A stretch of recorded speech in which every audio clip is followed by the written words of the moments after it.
Hi everyone, my name is Henny Silverman from your National Board, and I'm here to share with you a quick Dvar Torah about this week's Parsha. So in Parshat Yitro, a relatively new character comes onto the scene, Moshe's father-in-law named Yitro. Yitro enters the camp of Bnei Israel and decides it would be a great idea for Moshe to set up a new legal system. As opposed to him handling every case himself, he would set up different levels.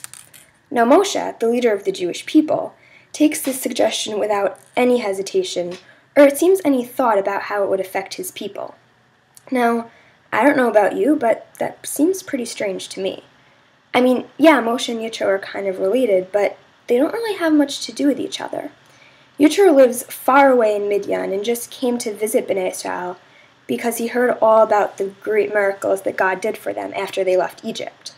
So why is Moshe, our greatest leader, reworking the entire legal system of his people, a really major part of their life, off of a tip given to him by a visiting family member, who just so happens to be the priest in an adulterous nation?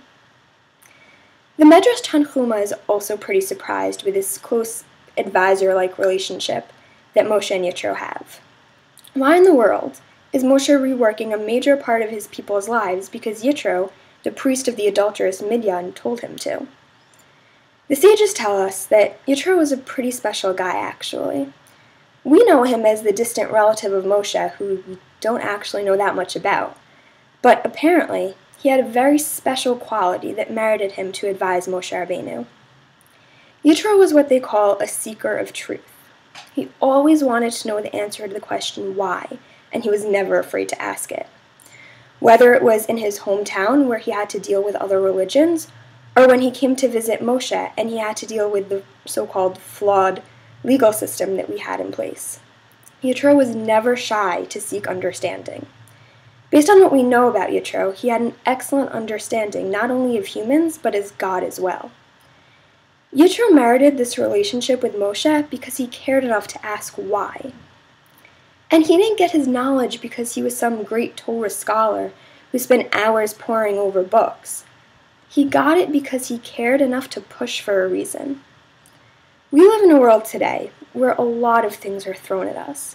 Countless mitzvot and traditions that really sometimes seem to make no sense. But what we all need to keep in mind is that it's never a bad thing to ask why. It's crazy to think that everyone can understand everything themselves. We can't.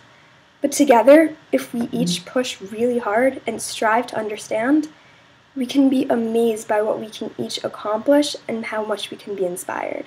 Have a good Shabbos.